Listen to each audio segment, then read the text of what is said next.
Siang, Bu. Bagaimana kabarnya hari ini? Alhamdulillah baik.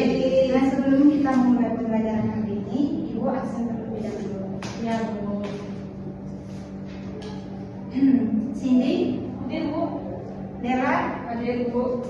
Dea, Hadir, Bu. Zakia, Hadir, Bu. Liza, Hadir, Bu. Anissa. Tidak tahu, Bu. Sebelum datang. Bisa telat, Bu. Oh, telat. Rosita, Hadir, Bu. Zohati, Hadir, Bu. Kaila, Hadir, Bu. Saida. Hadir, Bu. Oke, hadir. Sebelum kita memulai pembelajaran hari ini, di sini Ibu ingin bertanya kepada kalian, apakah kalian pernah memperhatikan hewan-hewan di sekitar seperti katak, burung? Pernah?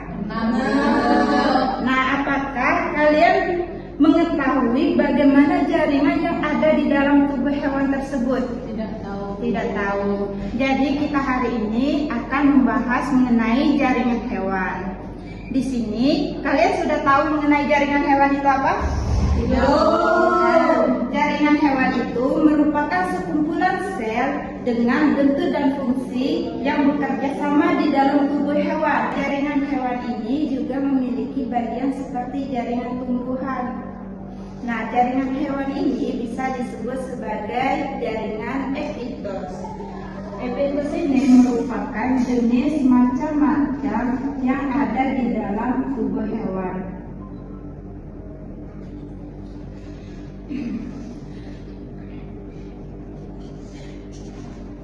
Nah, epitos ini sendiri, yang pertama itu ada jaringan epitel atau epitelium. Yang kedua ada jaringan ikat.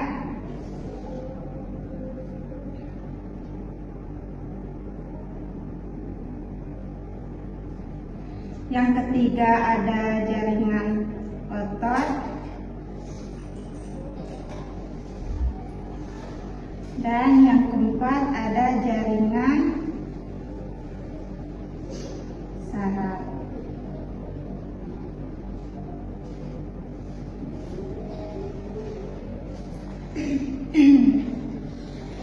Nah, untuk hari ini kita memulai dengan membahas jaringan epitel.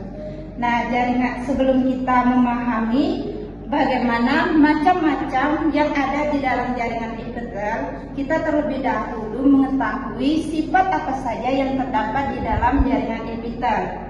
Nah, kata epitel umumnya itu merupakan permukaan luar atau permukaan atas. Misalnya seperti kulit. Selanjutnya sifat dari jaringan epitel ini sendiri, di mana jaringan ini memiliki sudut yang banyak. Sudut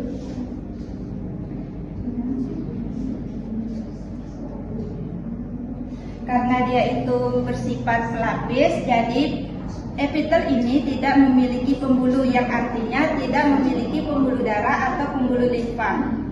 Nah, selanjutnya jaringan ini bersifat regenerasi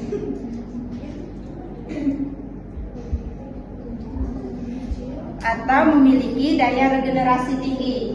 Ketika jaringan itu mengalami kerusakan, maka jaringan itu tidak bisa melakukan regenerasi yang mengakibatkan membahayakan bagi tubuh tersebut. Di sini Ibu contohkan sel-sel pada jaringan epitel.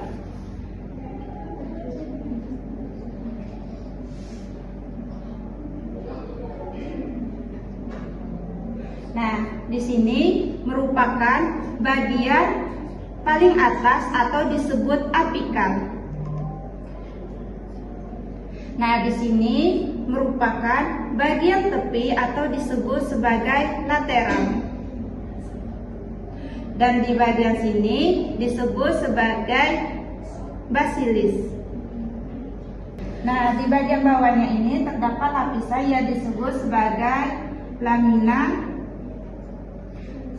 basilis. Nah, lamina basilis ini merupakan lapisan yang memisahkan antara jaringan epitel dengan struktur yang ada di bawahnya. Nah, perlu diingat bahwa jaringan epitel tadi tidak memiliki pembuluh darah karena terbatas oleh lamina basilis.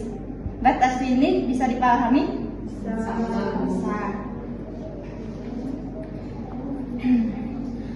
Epitel ini memiliki banyak variasi terutama pada bentuk, di mana epitel ini memiliki dua bagian bentuk, ada yang tetap, ada yang berubah. Nah, untuk yang berubah-ubah kita sebut sebagai ada yang epitel pipi, ada epitel kubus, ada epitel silindris.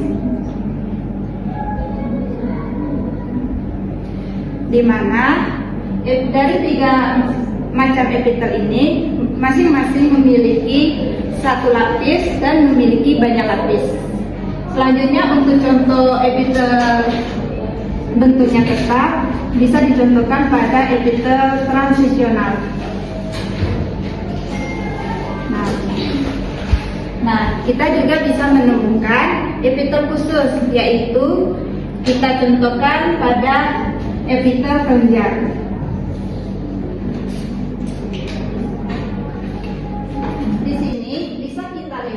Epitel yang memiliki bentuk yang berubah-ubah seperti pipi, kubus, silindris, ini bisa kita pisahkan menjadi dua bagian, yaitu ada pipi, ada kubus, silindris. Di mana pipi ini bisa berbentuk seperti ini, sedangkan kubus bisa berbentuk seperti ini. Dan untuk silindris atau memanjang bisa berbentuk seperti ini.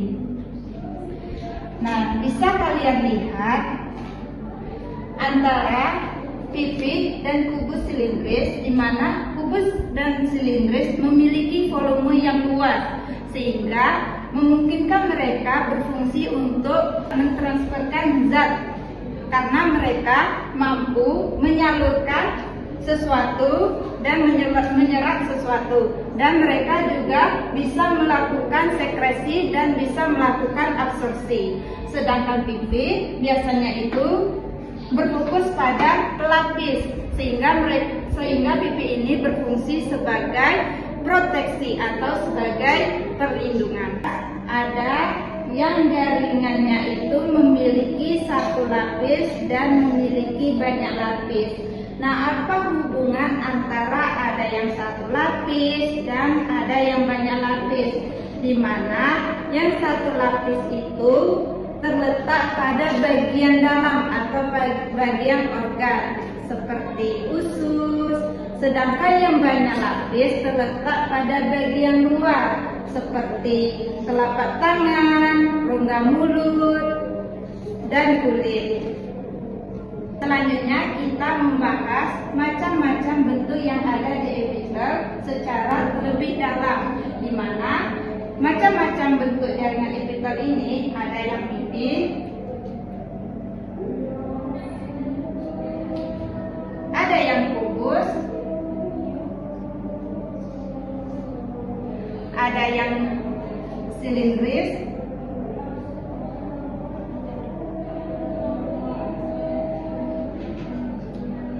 dan ada juga yang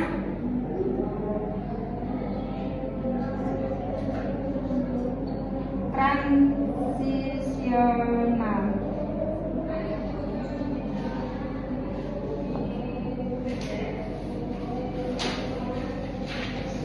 Dan tidak juga pada epitel khusus, yaitu epitel kelenjar. Nah, epitel pipi ini dibedakan menjadi dua, yaitu ada yang selapis dan ada yang berlapis.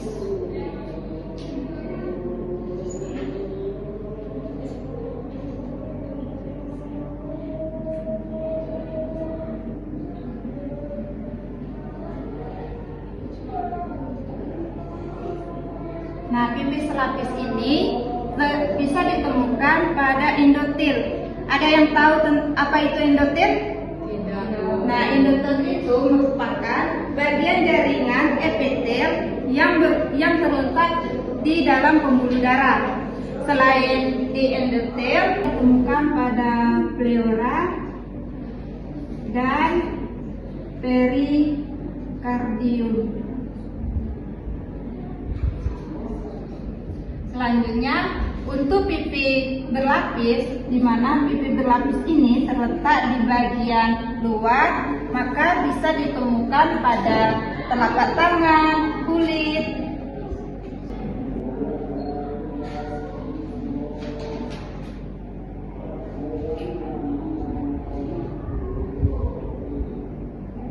Yang berfungsi sebagai proteksi atau perlindungan. Selanjutnya, untuk epitelium kubus juga dibedakan menjadi dua, yaitu ada juga yang selapis dan ada juga yang berlapis.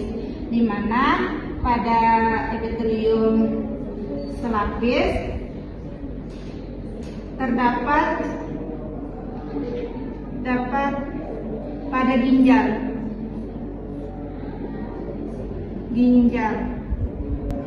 Sedangkan pada kubus berlapis dia bisa ditemukan di luar seperti kelenjar keringat,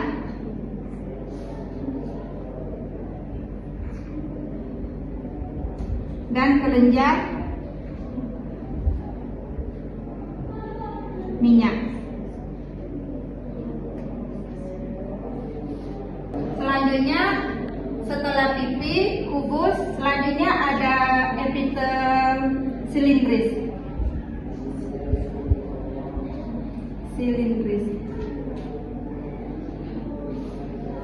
Juga memiliki dua macam tadi, seperti selapis dan berlapis. Nah, pada epitel silindris selapis ini dibedakan menjadi dua, ada yang bersilia dan ada yang tidak bersilia.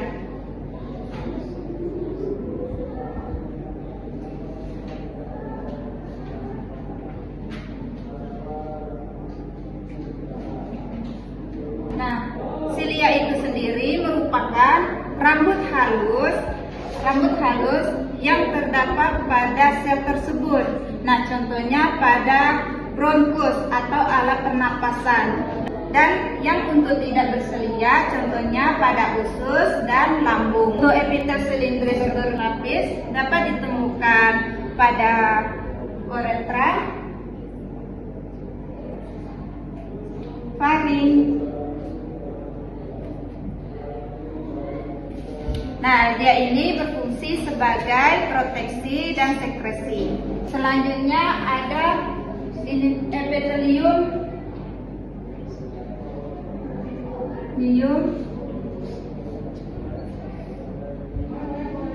transisional.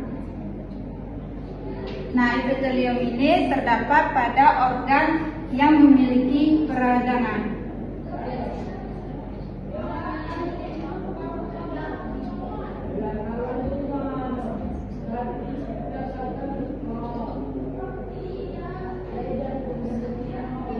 Nah, selanjutnya ada epitelium kelenjar, di mana epitelium kelenjar ini dibedakan menjadi dua, ada epitelium endokrin dan epitelium eksokrin.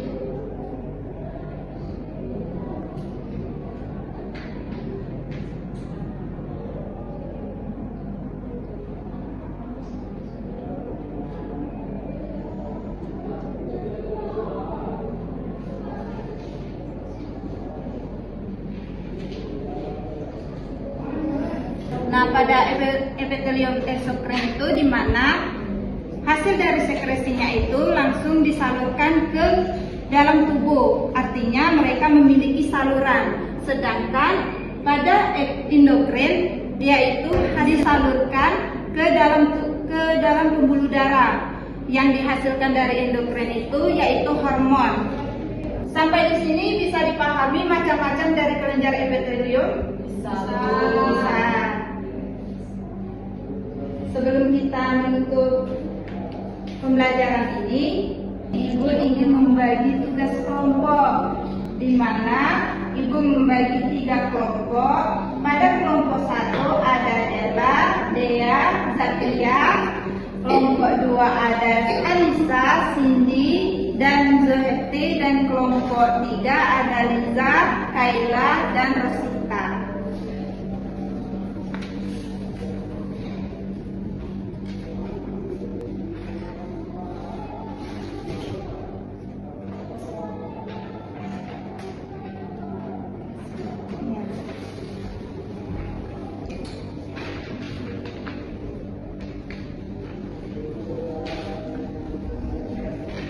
Kalau ada yang belum paham, bisa ditanyakan dengan Ibu mengenai soal tersebut. Bu, Ya, ini kumpul sekarang atau PR? sekarang itu tugas kelompok ya. Bu, waktunya berapa menit Bu? Kerjakan selama 15 menit.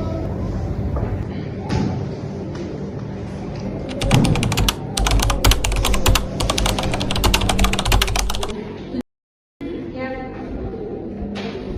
Ada yang bingung? bisa Bu.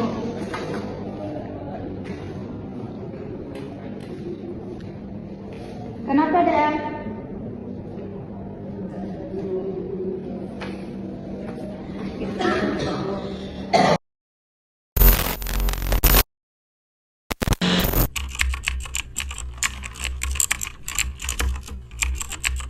Apakah sudah selesai anak-anak? Sudah Bu. Nah, untuk kelompok 1, coba presentasikan.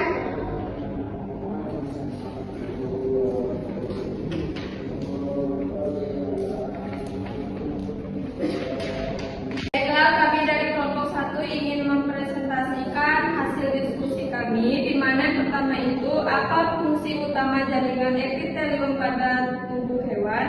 Jawabannya itu untuk melapisi permukaan tubuh dan organ serta berfungsi sebagai pelindung. Kemudian yang kedua, mengapa jaringan epitelium memiliki kemampuan untuk regenerasi yang cepat? Karena sel-sel epitelium itu aktif untuk membelah dan menggantikan sel yang rusak atau mati. Ketiga, apa saja jenis-jenis jaringan epitelium? Ada epitelium pipih, kubus, silindris, berlapis, dan transisional. Yang keempat, apa contoh jaringan epitelium? Epitel silindris pada usus halus. Yang terakhir, apa peran jaringan epitelium dalam melindungi tubuh dari kerusakan dan infeksi? Untuk mencegah masuknya kuman, racun, dan melindungi dari kerusakan fisik. Nah, bagaimana untuk yang lain? Sama Bu. Orang dari kelompok 1, coba kita kasih apa? Kita kelompok 1, silakan Ibu duduk kembali. Baik, terima kasih.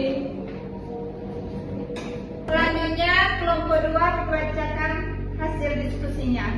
Baiklah, kami akan membacakan hasil diskusi kami. Yang pertama, apa fungsi utama jaringan epitelium pada tubuh hewan? Fungsi utamanya adalah untuk melindungi permukaan tubuh dan organ-organ dari kerusakan fisik, zat kimia, dan mikroorganisme.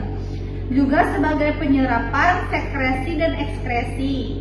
Yang kedua, mengapa jaringan epitelium memiliki kemampuan regenerasi yang cepat? Jelaskan proses regenerasi sel epitelium. Jaringan epitelium memiliki kemampuan regenerasi cepat karena sel-selnya terus-menerus mengalami pembelahan mitosis, sering mengalami kerusakan akibat gesekan atau paparan lingkungan sehingga membutuhkan pergantian sel yang cepat.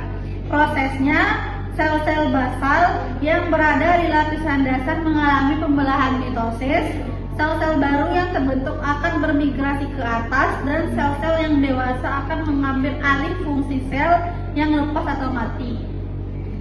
Kemudian yang ketiga, apa saja jenis-jenis jaringan epitelium yang paling umum ditemukan pada tubuh hewan? Yang pertama ada epitelium selapis pipi. Contohnya yaitu dinding kapiler, alveolus paru-paru. Kemudian yang kedua ada epitelium selaput kubus. Contohnya tubulus ginjal. Kemudian yang ketiga epitelium selapis silindris, contohnya usus halus. Kemudian epitelium berlapis pipi, contohnya kulit. Kemudian epitelium berlapis silindris, contohnya saluran uretra pria. Mungkin hanya itulah hasil diskusi kami. Kami akhiri. Wassalamualaikum warahmatullahi Kasih wabarakatuh. aplaus untuk kelompok 2. Nah, dari materi yang Ibu sampaikan mengenai jaringan hewan, di sini ada yang bisa menyimpulkan. Nah, kepada Kaila dipersilakan. Jadi yang telah kita bahas pada hari ini adalah jaringan hewan merupakan sekumpulan sel-sel dengan bentuk dan fungsi yang sama serta bekerja sama di dalam tubuh hewan. Untuk jenis-jenis jaringan epitelium ini ada epitel, ada ikat, otot, dan saraf. Terus yang dibahas tadi kan tentang epitel untuk macam-macamnya. Yang pertama ada epitel pipi, epitel kubus, epitel silindris, epitel transisional, dan epitel telanjang. Mungkin hanya itu yang dapat saya sampaikan, Bu. Oke, jawaban Kaila sudah benar. Kita kasih aplaus pada Kaila.